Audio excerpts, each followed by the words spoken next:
Hello everyone, welcome to Shivraj IAS. I hope you all are doing well. जैसा कि मैंने कहा था that we will continue this series. तो इस सीरीज़ में हम कोशिश करते हैं कि मैं आपको इजी एक्सप्लेनेशन प्रोवाइड करूं डेली जो इम्पोर्टेंट आर्टिकल्स हैं उनका। तो आज स्टार्ट करते हैं आज के कुछ आर्टिकल्स में जो इम्पोर्टेंट आए हैं उनका।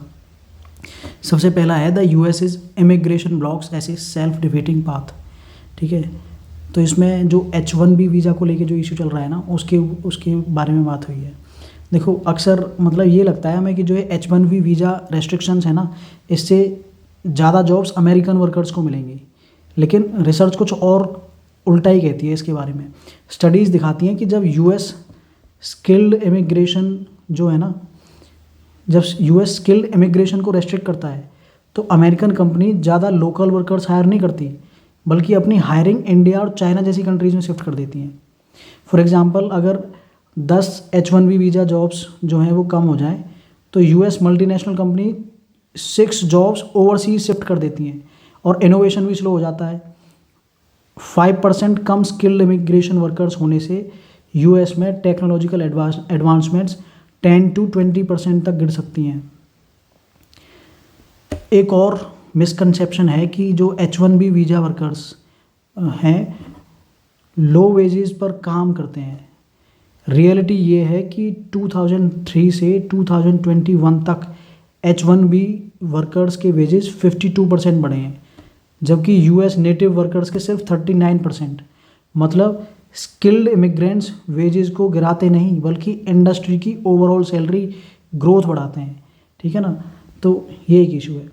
अब अगर यूएस की स्ट्रिक्ट पॉलिसीज से अमेरिका का जो इनोवेशन स्लो हो रहा है तो इंडिया के लिए एक अपॉर्चुनिटी है।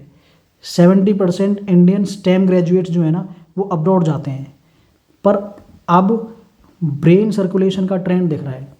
जो लोग बाहर जा रहे हैं उनमें से काफ़ी लोग ऐसे हैं जो एक्सपीरियंस और कैपिटल लेकर वापस आते हैं और नए स्टार्टअप शुरू करते हैं इंडिया के अंदर।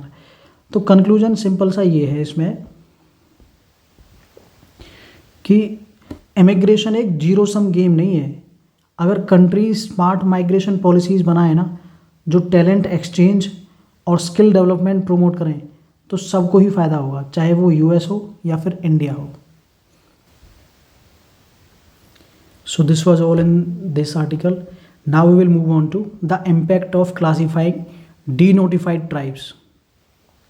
देखो इस आर्टिकल में हम बात करेंगे जो डी नोटिफाइड, सेमी नोमैडिक और नोमैडिक ट्राइब्स की क्लासिफिकेशन के जो इम्पैक्ट्स हैं उनके बारे में। अब तक ये कम्युनिटीज़ जो है ना वो प्रॉपरली क्लासीफाई नहीं की गई थी, लेकिन ASI और ट्राइबल रिसर्च इंस्टीट्यूट्स की एक स्टडी ने 268 ट्राइब्स को सिस्टमेटिकली कैटेगराइज किया है। इस स्टडी का जो सबसे इम्पोर्टेंट फाइंडिंग है ना वो ये है कि 179 ट्राइब्स को SC ST और OBC लिस्ट में इंक्लूड करने की रिकमेंडेशन दी गई है। साथ ही जो 85 ट्राइब्स ऐसे हैं जो पहली बार क्लासीफाई किए गए हैं।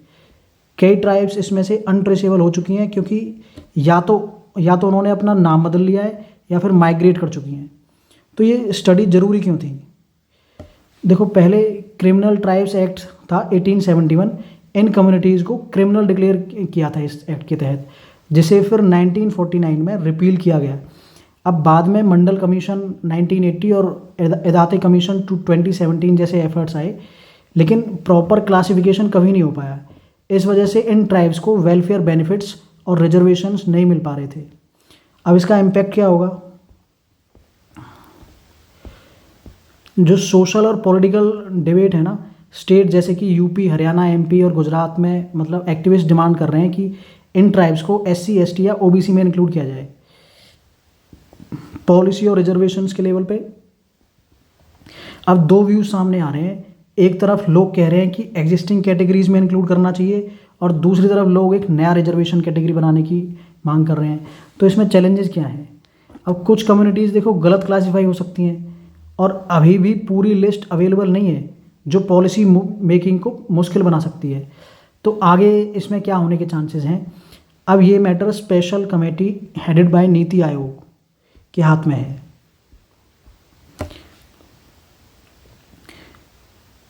गवर्नमेंट अब रिपोर्ट के बेसिस पर फाइनल डिसीजन लेगी, उसी के हिसाब से जो रिजर्वेशन और वेलफेयर स्कीम्स को डायरेक्टली इम्पैक्ट करेगा। ठीक है ना। तो कंक्लूजन ये है कि ये जो क्लासिफिकेशन है ना डी नोटिफाइड और नोमैडिक ट्राइब्स के लिए, ये एक हिस्टोरिक स्टेप है जो उनको एजुकेशन, जॉब्स और सोशल वेलफेयर बेनिफिट्स दिलाने में बहुत ज़्यादा मदद करेगा। लेकिन प्रॉपर एग्जीक्यूशन और फेयर क्लासिफिकेशन इंश्योर करना अभी भी एक बहुत बड़ा चैलेंज है इनके लिए। So this was all in this article. Now we will study जो ये आसिर स्टडी हुई है, annual status of education report 2024, जो पोस्ट कोविड रिकवरी है उसके बारे में है। देखो, आसिर जो ये रिपोर्ट आई है ये बताती है कि कोविड-19 की वजह से ना बच्चों का लर्निंग लॉस काफ़ी ज़्यादा था, लेकिन अब धीरे धीरे सुधार हो रहा है उसमें। लगभग 6 लाख बच्चों का सर्वे किया गया था, जिसमें 600 रूरल विलेजेस में, जिसमें कि रीडिंग और अर्थमेटिक स्किल्स को असेस किया गया था इसके तहत। अब रीडिंग स्किल्स में क्या सुधार हुआ है, जो क्लास 3 के बच्चे थे जो क्लास 2 का टेक्स्ट पढ़ सकते हैं, उनकी संख्या, मतलब उनका जो टोटल नंबर है वो 2018 में 20.9% था, लेकिन कोविड-19 के बाद 2022 में सिर्फ 16.3% बच्चे पढ़ पा रहे हैं। ऐसे ही 2024 में थोड़ी बेहतरी हुई है 3.4% तक, लेकिन अब भी 76% बच्चे क्लास 2 लेवल का टेक्स्ट तक नहीं पढ़ पाते। इसके अलावा क्लास 5th के जो स्टूडेंट्स में भी यही प्रॉब्लम है। 2018 में 44% उसको पढ़ सकते थे, जो 2022 में घटकर सिर्फ 38% रह गया है, और 2024 में फिर से 44% तक ये पहुंच गया है। और अर्थमेटिक स्किल्स में क्या कुछ उसमें थोड़ा बेहतर हुए हैं क्या हालात? देखो, नंबर्स रिकॉग्नाइज करना और जैसे सब्सट्रैक्शन और डिवीजन जैसे जो बेसिक कंसेप्ट्स हैं, इनमें प्राइवेट और गवर्नमेंट स्कूल्स दोनों में सुधार मतलब इसमें देखा गया है। और मैथमेटिक्स में बच्चों की परफॉर्मेंस रीडिंग के मुकाबले बेहतर हुई है। अब लेकिन इसमें रीजनल वेरिएशंस हैं। हिमाचल प्रदेश और बिहार में जो सुधार है, जो इम्प्रूवमेंट है, वो सिर्फ 5.9% तक का देखा गया है, जबकि उड़ीसा, हरियाणा, वेस्ट बंगाल और झारखंड, इनमें जो सुधार है, जो इम्प्रूवमेंट है, वो 6 to 9.9% तक का देखा गया है। लेकिन अभी भी इसमें कुछ चैलेंजेस हैं। चैलेंजेस क्या है? ज़्यादातर जो बच्चे हैं ना, वो अभी भी अपनी एक्सपेक्टेड लेवल की पढ़ाई नहीं कर पा रहे। रीडिंग स्किल्स अभी भी बहुत वीक हैं। 76% जो बच्चे हैं वो क्लास 3 के बच्चे बेसिक लेवल की भी टेक्स्ट नहीं पढ़ सकते। सीखने में रीजनल गैप अभी भी बना हुआ है। तो ये सारे इसमें चैलेंजेस हैं। तो कंक्लूजन ये है कि जो आसिर रिपोर्ट कहती है ना कि रिकवरी तो हो रही है, लेकिन स्पीड बहुत स्लो है। अगर government remedial programmes, teacher training और टारगेटेड इंटरवेंशंस पे फोकस करती है, तो हम ये लर्निंग गैप को जल्दी ब्रिज कर सकते हैं। नहीं तो एक पूरा जनरेशन पढ़ाई में पीछे रह सकता है। इसका ये मेन कंसर्न है। So this was all in this article. अब इसमें नेक्स्ट आर्टिकल है जिसमें WHO ने एक गाइडलाइन दी है कि जो हम सोडियम साल्ट अभी तक कंज्यूम करते आ रहे हैं ना, इसको हमें रिप्लेस करने की ज़रूरत है पोटेशियम साल्ट से। इसमें क्या इश्यूज़ हैं? देखो, जो ज़्यादा मतलब जो साल्ट अभी हम ले रहे हैं, इसमें ज़्यादा सोडियम होता है, तो इसकी वजह से बॉडी में पानी रिटेन होता है, वाटर रिटेंशन ज़्यादा होता है, तो जो ब्लड प्रेशर बढ़ाता है। हार्ट डिसीज़, स्ट्रोक और किडनी इश्यूज़ का एक बड़ा कारण भी ज़्यादा नमक का इस्तेमाल है। ठीक है, वैसे ही गैस्ट्रिक कैंसर और दूसरे हेल्थ कॉम्प्लिकेशंस भी हाई सोडियम इंटेक से ही जुड़े हैं। ठीक है, तो WHO की जो रिकमेंडेशंस हैं वो क्या कहती हैं उन साल्ट सब्सटीट्यूट्स? वो कहता है दैट रेगुलर टेबल सॉल्ट की जगह पे जो हम NaCl अभी लेते हैं, सोडियम सॉल्ट, इसकी जगह पर WHO रिकमेंड करता है पोटेशियम क्लोराइड, KCl वाले सॉल्ट सब्सटीट्यूट्स। ठीक है, जो किडनी पेशेंट्स हैं ना, उनके लिए ये डेंजरस हो सकता है, तो उन्हें ये अवॉइड करना चाहिए, क्योंकि अगर ऑलरेडी आपको कोई किडनी की प्रॉब्लम है तो उसमें पोटेशियम उसमें और इश्यूज बढ़ा सकता है।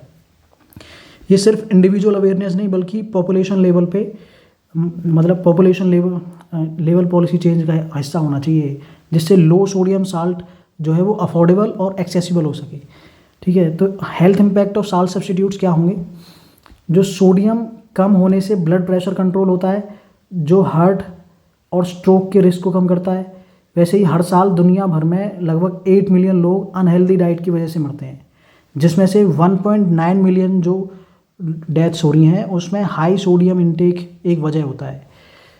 अब साइंटिफिक रिसर्च ने प्रूव किया है कि जो साल्ट रिडक्शन है ना, salt reduction non communicable disease को प्रिवेंट करने का एक बहुत ही इफेक्टिव तरीका है।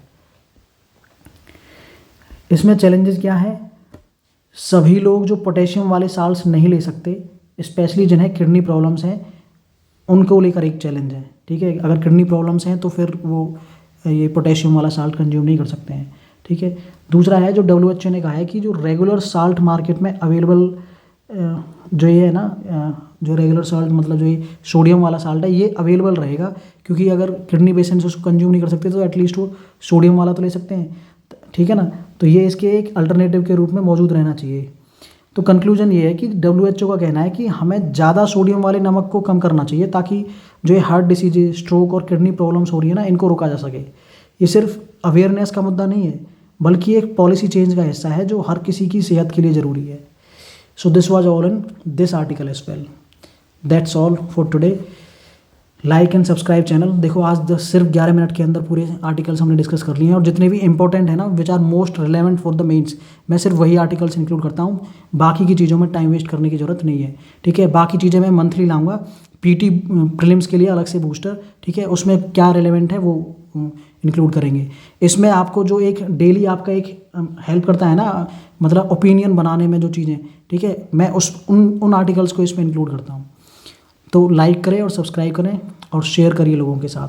Thank you so much.